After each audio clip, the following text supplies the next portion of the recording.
जो होते हैं ये कोई, मतलब आप इसको समझ लीजिए, ये कोई ऐसे ही नॉर्मल क्लास हो गई या कोई भाषण नहीं है, ये बहुत डिवाइन होता है। आरती करना ये कोई क्रम नहीं है, ये कर दिया, गोल गोल घुमा दिया, जय जयकार करी, लड्डू खाए, सो गए अपने, फिर टीवी लगाकर देख लिया, क्रिकेट देख लिया।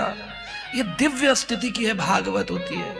यहाँ देवता आते हैं सुनने के लिए। आप बैठे हो, आपको कोई टकराया कि कौन टकराया, आपको दिखेगा नहीं, बोला कौन टकराया, लगा कोई टकराया, लेकिन वो देवता लोग होते हैं। तो इसलिए इस भागवत में भगवान भी आते हैं, भक्त भी आते हैं। श्रील प्रभुपाद जी इसीलिए भागवत को बहुत प्रेम करते थे। प्रभुपाद जी ने अथक प्रयास किया अपने जीवन में कि मैं भागवत को अंग्रेजी भाषा में लिखूं, क्योंकि लॉर्ड मैकॉले ने संस्कृति खराब कर दी है। तब श्रील प्रभुपाद जी ने भागवत लिखने के लिए प्रयास किया और भागवत के प्रथम स्कंद को अंग्रेजी भाषा में पहली बार भारत के विश्व के इतिहास में केवल और केवल, ना भूतो ना भविष्यति, अंग्रेजी में इससे पहले कभी भागवत लिखी ही नहीं गई थी। तब श्रील प्रभुपाद जी ने भागवत लिखी। अब छापे कैसे? छापने के लिए सुमति मुनार्जी, एक बहुत बड़ी शिपिंग कंपनी थी, उनसे कुछ दान लिया और हनुमान प्रसाद पोद्दार गीता प्रेस गोरखपुर के जो ओनर ट्रस्टी थे भैया जी, भाई जी से भी कुछ पैसा लिया। पहला स्कंद 19 अध्यायों को 3 भाग में बांटा गया। 3 भाग में एक एक करके धीरे धीरे छपाई होती थी।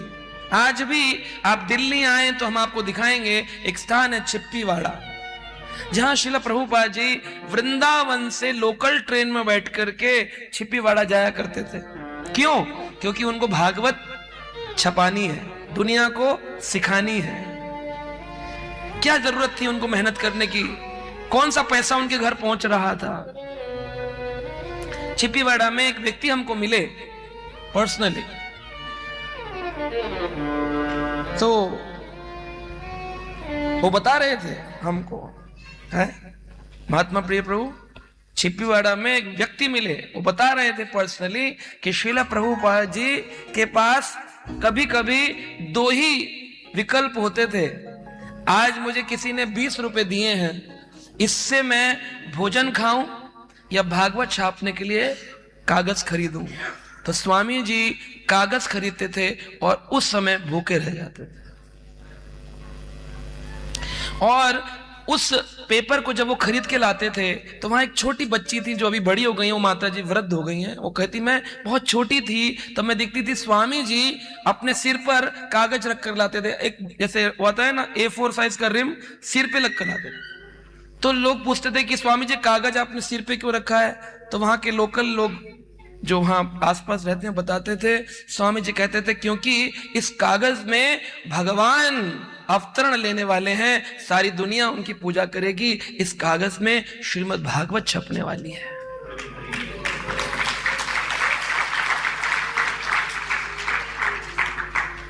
सोचिए आप, ये कितना अथक प्रयास किया हो किसी व्यक्ति ने भागवत को लिखने के लिए। धीरे धीरे छपता रहा और प्रभुपाद जी के जीवन काल में 10वें स्कंद 13वें अध्याय तक ही भागवत छप पाया।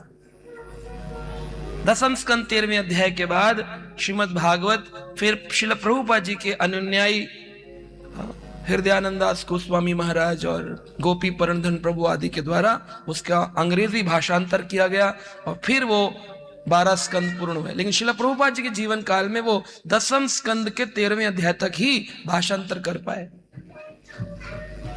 जब श्रील प्रभुपाद जी शरीर को त्याग रहे थे संसार से 1977 में, तो उस काल में उनका अगर आप अंतिम नित्य लीला प्रविष्ट वीडियो देखेंगे तो स्वामी जी उस काल में क्या कर रहे थे?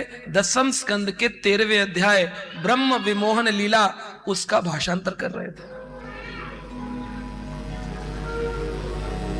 प्रभुपाद जी ने अपने अंतिम सांस तक भागवत का भाषांतर किया, ट्रांसलेशन किया, अपनी कमेंट्री लिखी, टीका लिखी, भक्ति वेदांत तात्पर्य। और उस भागवत के प्रति भक्तों को रुचि नहीं है, उनके लिए किताब है। हाँ जी, हमारे घर रखी हुई है गीता। ये गीता नहीं है, श्रीमद् भागवत है। गीता में 700 श्लोक होते हैं, श्रीमद् भागवत में 18,000 श्लोक होते हैं। भगवत गीता मोक्ष तक लेके जाएगी और भागवत भगवत धाम तक लेके जाएगी। गीता में भी प्रेम है, लेकिन वो छुपे रूप से है, व्यक्त रूप में नहीं है। लेकिन भागवत में सर्वत्र व्यक्त है, श्री कृष्ण प्रेम को रखा है। आज सुबह हम लोग चर्चा करते हैं तो पूछ रहे थे भागवत शब्द का अर्थ क्या है, क्यों इसको श्रीमद् भागवत कहा गया। तो मैंने सुबह तो इसका वर्णन किया, लेकिन पुनः इसका वर्णन कर देता हूं, क्योंकि उस समय सब भक्त लोग नहीं थे। उसमें कहा गया है कि पुराणों को वेद व्यास जी ने 3 भागों में विभाजित किया, तमोगुणी पुराण, रजोगुणी पुराण, सतोगुणी पुराण। कुल मिलाकर 4 लाख श्लोकों की रचना करी, हर पुराण को एक नाम दिया। जैसे शिव जी की महिमा गाई तो नाम दिया शिव पुराण, कूर्मा की महिमा गाई तो नाम दिया कूर्म पुराण। तो इस भागवत में किसकी महिमा है? कृष्ण की। एते चांस कला पुंसा कृष्णस्तु भगवान, कृष्ण का जन्म, कृष्ण की लीला, तो किसकी महिमा है इसमें? कृष्ण की। तो इस पुराण का नाम क्या होना चाहिए? कृष्ण पुराण। कृष्णा कृष्णा